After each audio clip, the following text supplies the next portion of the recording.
All right, joining us now on the growing humanitarian crisis is Dalia Al-Awqati. She's the head of humanitarian affairs with the charity Save the Children Canada. Dalia, thank you for taking some time for Power Play today.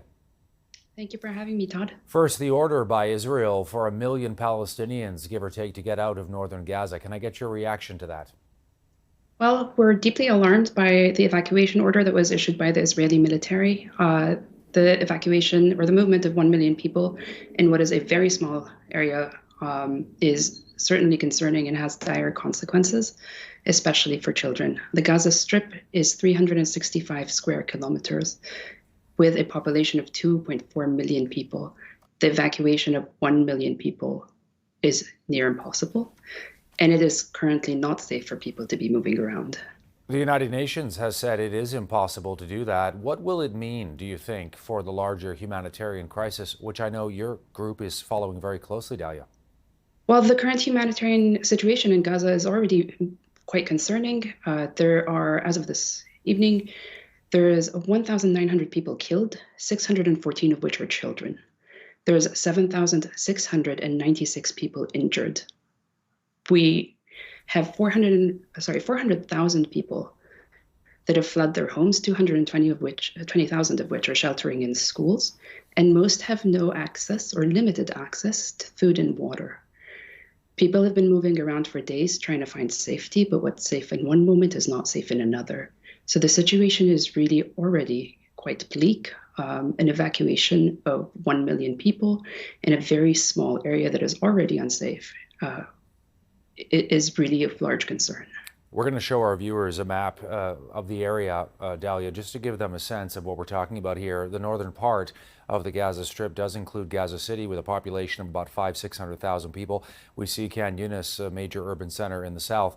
Your take on the number one challenge here as we're trying to follow this deadline the Israelis have set. Some people are getting out as quickly as they can, although where they're going is an open question here. But the number one challenge on the ground here for charity groups like Save the Children and many others, Dalia, that are operating in Gaza. The number one challenge is safety and humanitarian access. The access to the Gaza Strip is currently closed off. There is no entry from Israel or exit to Israel. There is no functional crossing into Egypt at the moment. It is unsafe, even if it may be intermittently open. And there's certainly no crossing into the Mediterranean Sea. So the people that are in Gaza at the moment are unsafe, regardless of where they are. And that, in and of itself, is clearly a large concern. And that includes our staff who are there, who might be unharmed, but are certainly experiencing loss in their own families. And in addition to other humanitarian aid partners and workers in the Gaza Strip. So the largest concern at the moment is safety and the lack of humanitarian access, in addition to the dwindling supplies, basic humanitarian supplies in there: water, food, electricity. It is all running out. How do you get aid in there? At the moment, the border crossings are closed, so we know that there are stocks in Gaza. We don't know how much the stock in Gaza is. We are working around the clock. Our teams are working around the clock to pre-position supplies for when additional aid and personnel are able to get in there. Can you also give us a sense of the number of children who are trapped in what is now, Dalia, as you know, an active war zone, effectively? Almost 50% of the population in Gaza are children. The population of 2.4 million, almost 50% of those are children. And what does that mean? Your charity is Save the Children. When you talk about that number of children, your sense of what we may see in the days and weeks ahead here? We, in the figures that I've already shared, when we talk about 614 children that are already dead, it is a large scale. It essentially means this is a child crisis. This is a child protection crisis. We see children are ultimately civilian. There is, under international humanitarian law, it is prohibited to target civilians, particularly, of course, children. We see very traumatized, a lot of trauma amongst children. Our own staff are reporting that their children are having a really hard time sleeping. They are very scared. They cannot be left alone. And they're also scared every time they hear a loud noise. They think it's an airstrike. And so when you multiply that across almost half the population, So we're almost 1 million people. That gives you a scale of how dire this is and how difficult this is for children.